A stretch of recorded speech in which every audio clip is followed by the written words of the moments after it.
पास में आओ।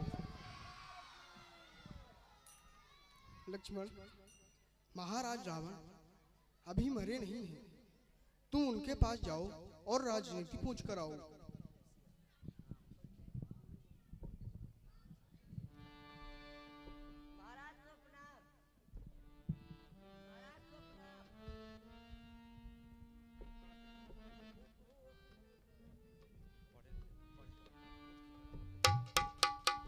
लक्ष्मण किस तरफ खड़े थे? भला सोचो लक्ष्मण, सोचने की बात है। अगर किसी से शिक्षा लेने जाता है तो क्या उसके सर में बैठ के शिक्षा लेते हैं? नहीं लक्ष्मण, महाराज रावण जाति के ब्राह्मण हैं। पहले तुम जाओ और उन्हें प्रणाम करो, इसके बाद राजनीति पूछना। अगर ना बोले तो बताना।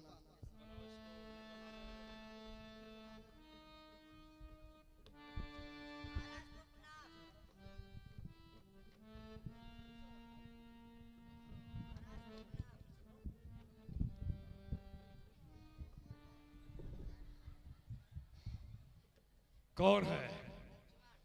कहाँ आए हो? क्या बात है? राजनीति पूछने का क्या तरीका अपनाया है?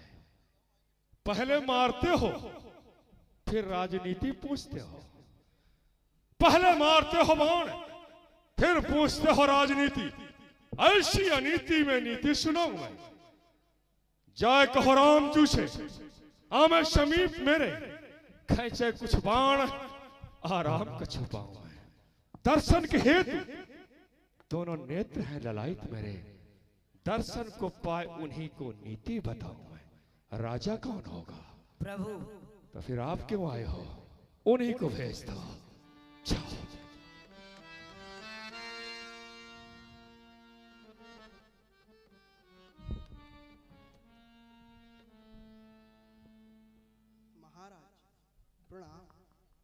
विजयी। क्या बात है? तो आप हो। आखिर मैंने आपको स्वर्ग से धरती में बुला ही लिया। और मैं ये भी जानता हूं कि आप सिर्फ स्वर्ग को छोड़ के हमारे लिए आए हो। हमारे लिए, मेरे ही कारण मधुसूदन इस भूतल पर आए हो। दशरथ के यज्ञ प्रतीक्षक बन 4 अंश प्रगटाए हो। गाधे के यज्ञ बहाना था, ताड़का शिवाऊ हनन कीन्हा। आगिल कुशकार विचार आप मारीच पठायो शरही। मैंने आपको उसी समय पहचान लिया था जिस समय आपने खरदूषण मिश्रा का वध किया था। उस समय मुझे मालूम हो गया था कि आप वही हो जिसका मुझे इंतजार है। क्योंकि खरदूषण मोहिशम बल बनता, जिन्हीं को मारे बिन भगवंता। एक ब्रह्म के सिवा जिसे खरदूषण को कोई मार नहीं सकता था, और आपने मार दिया। अर्थात आप वही हो जिसका हमें इंतजार था। मैंने निश्चय किया शत्रुता करूंगा, हट करके शत्रुता करूंगा, और आपके हाथ से मर के आप सब परिवार आपके धाम को जाऊंगा। सीता को ही मैंने जानने की कोशिश किया, जाना भी कि सीता कोई साधारण नारी नहीं है, आदि शक्ति है। सीता वो है जो महाराजा रावण को स्वर्ग पहुंचाने की सीढ़ी है। सीता के ही माध्यम से इस राक्षस राज रावण को स्वर्ग की प्राप्ति होगी। मैंने सीता हरण करने का निश्चय किया। जानामि सीता जन का पशुताम, जानामि रामम मधुसूदनंच, पथंच जानाम निजम तसास्य ही, तथापि सीता न समर्पण। सब कुछ जानता था, लेकिन सीता वापस करने का निश्चय नहीं किया। और उसी का परिणाम है, सीता हरण का परिणाम है कि आज मेरा सारा परिवार आपके हाथ से मर के और आपके धाम को जा चुका है। वैसे तो मैंने सीता को अशोक उद्यान में लाके रखा। ऐसी साध्वी नारी को मैंने सीता की सेवा में रखा, क्योंकि जानता था कि सीता कोई साधारण नहीं है, कोई भी राक्षसी सीता को न छूने पाए। त्रिष्ठा राक्षसी है, पर रामचरण रति निपुण विवेका, राक्षस वंश में रहकर भी आपसे अनुराग, आपकी पूजा करती है त्रिष्ठा। मैंने त्रिष्ठा को सीता की सेवा में रखा।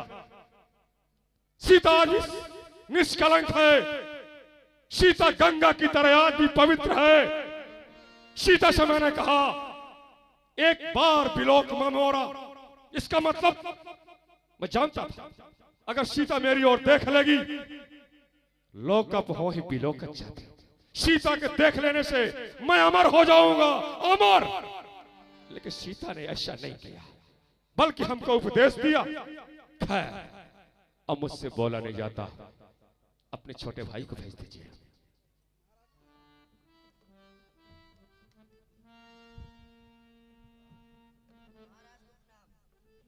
कहाँ आए हो? फिर आ गए? और दूर जाओ, और दूर जाओ।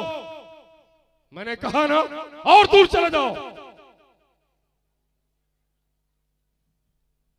अपनी निगाह को हमारी निगाह से मिलाओ, धनुष को चढ़ाओ, बाण के नोक की दिशा हमारे सीने की ओर खींचो। ठहरो, छोड़ मत देना, नहीं तो नीति कौन बताएगा। लक्ष्मण, ये राजा की पहली नीति है। शत्रु के पास जाए 10 कदम दूर से बात करें, शस्त्र को तैयार रखें, अपने निगाह को शत्रु के निगाह से बराबर मिला कर रखें। है ना? बुरा तो नहीं लगा? बाण नीचे कर दो, छोड़ना मत उसको, उतार लो चुपचाप। अब आ जाओ। अब बताओ, तुम हमारे मित्र हो या कि शत्रु? शत्रु। शत्रु हो ना, और तुमने हमारे चरणों में प्रणाम किया। महाराज प्रणाम। मैं मर रहा हूं, अगर मेरे पास कोई जोरदार शस्त्र होता, मरते मरते मैं तुम्हारा सर काटने का प्रयास जरूर करता। अर्थात शत्रु मित्र सैया में क्यों ना पड़ा हो, कितना छोटा क्यों ना हो, लेकिन कमजोर नहीं समझना चाहिए। शत्रु किसी भी समय बदला ले सकता है।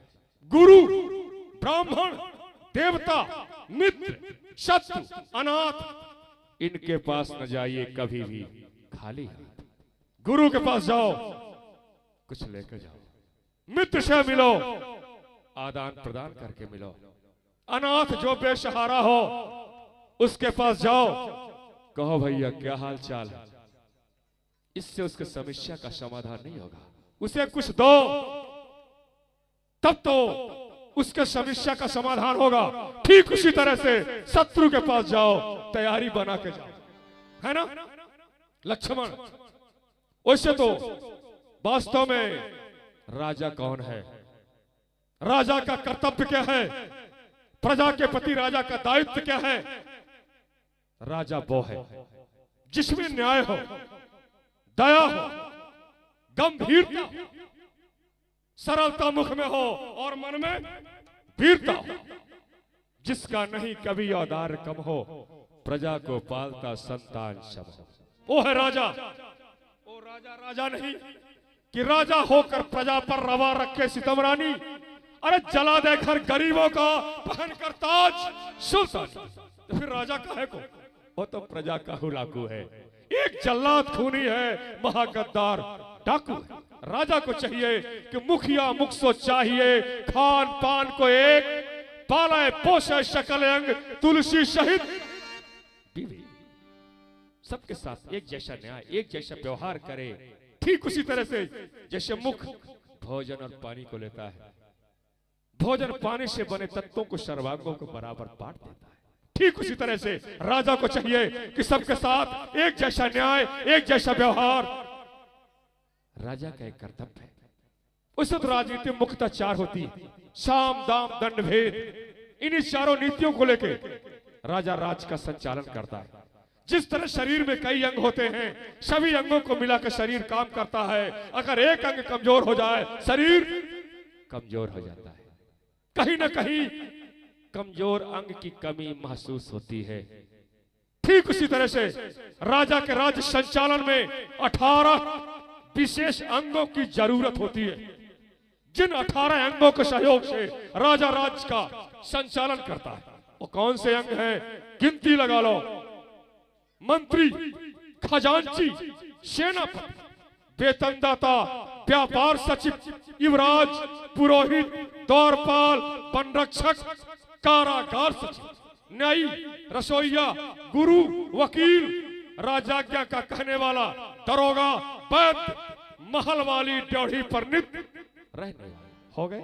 है यही 18 राजयंग। इन पर ख्याल रखे राजा, संपूर्ण प्रजा का इस प्रकार सब देखभाल रखे राजा। ये भी कर्तव्य नपत के हैं। राजा का कर्तव्य क्या है? सबसे बढ़ते नीति सदा नाराजी प्रकट न होने दे, जाहिर में रखे प्रिय सदा।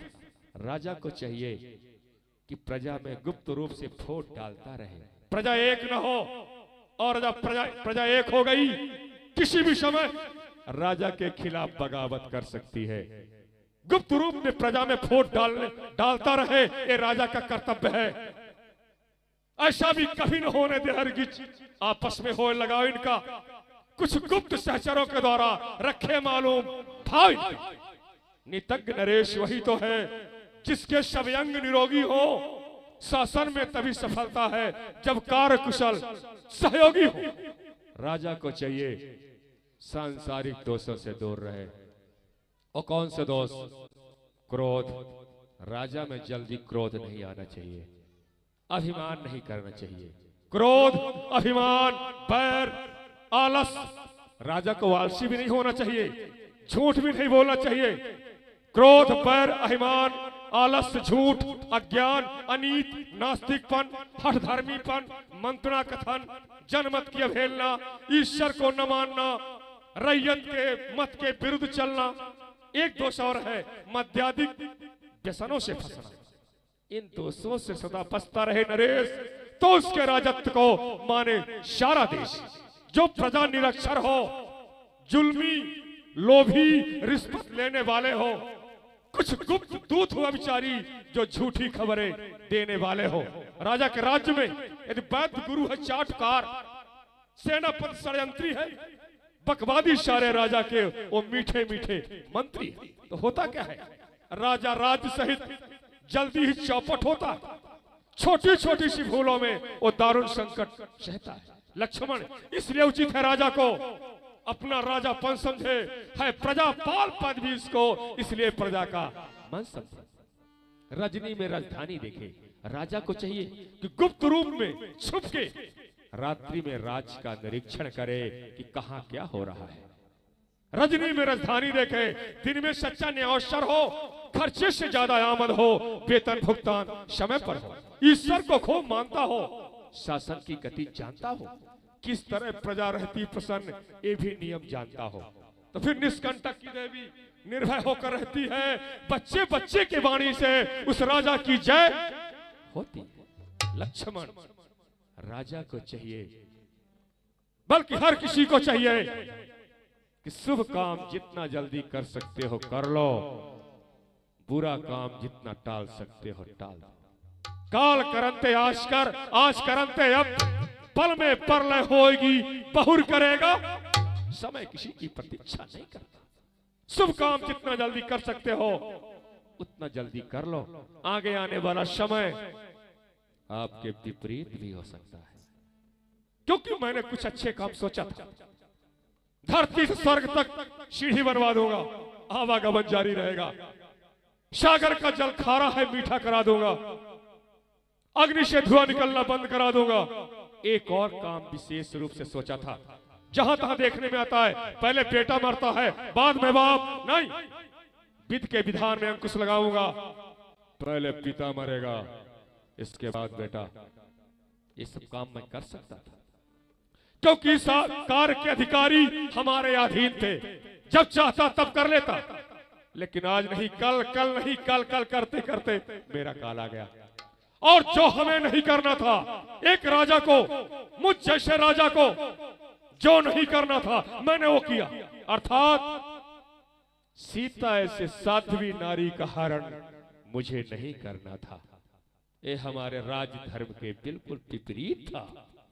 मैं जानता था कि यह धर्म कर रहा हूं, और शायद उसी का परिणाम है आज मैं मर रहा हूं। रहा न कुल को रोवन हारा, हमारे नाम से कोई रोने वाला भी नहीं बचा है।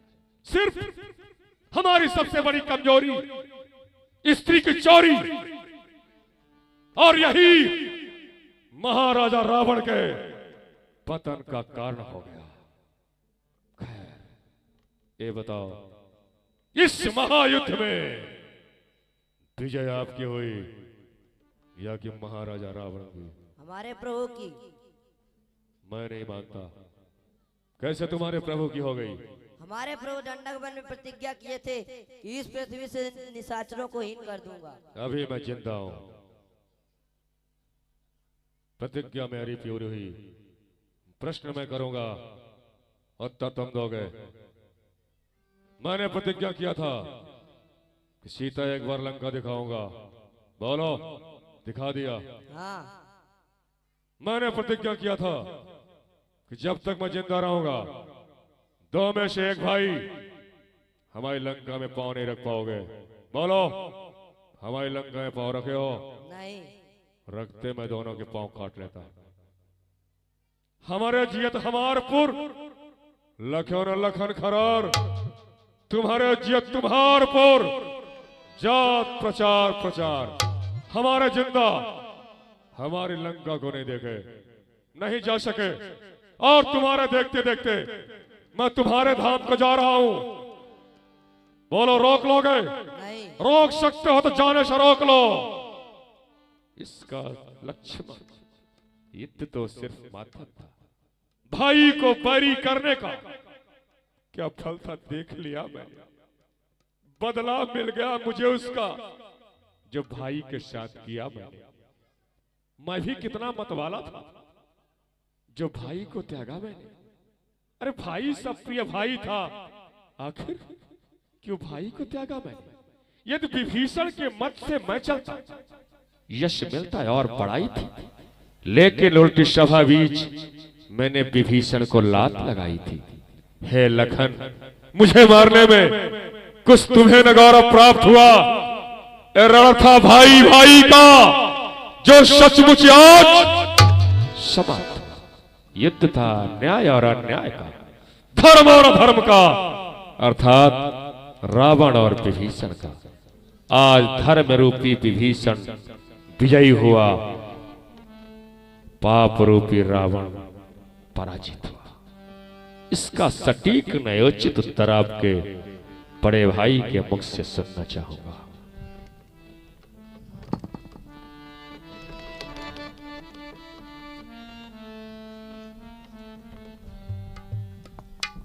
महाराज प्रणाम।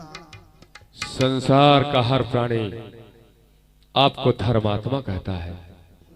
हे धर्मात्मा, हे न्यायमूर्ति, हे यज्ञ पुरुष, आप न्याय करते हो।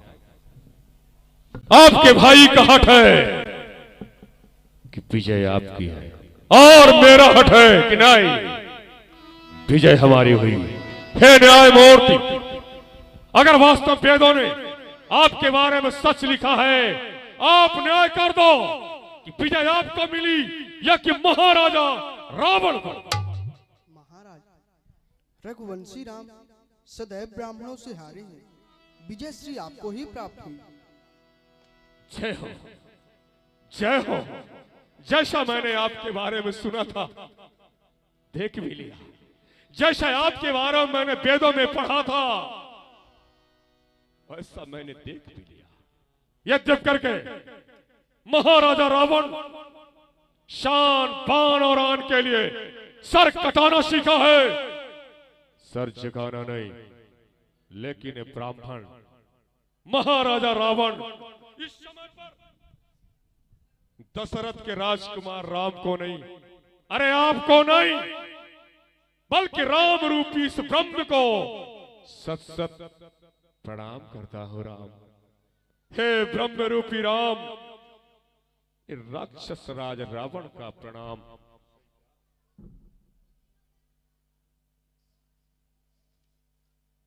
प्रभु, आपकी ही वाणी है कि आपके दो तरह के भक्त हैं।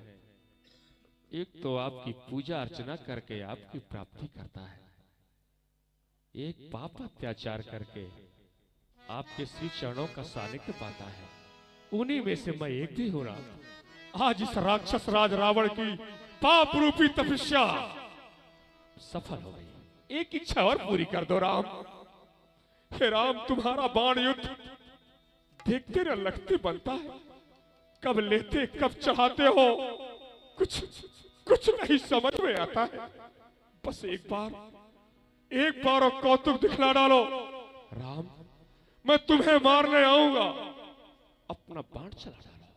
हे श्री राम, मैं मर रहा हूं, आपके धाम को जा रहा हूं, लेकिन मरते मरते शत्रु समझ के मैं आपको मारने का प्रयास अवश्य करूंगा। प्रचार क्या मारूंगा।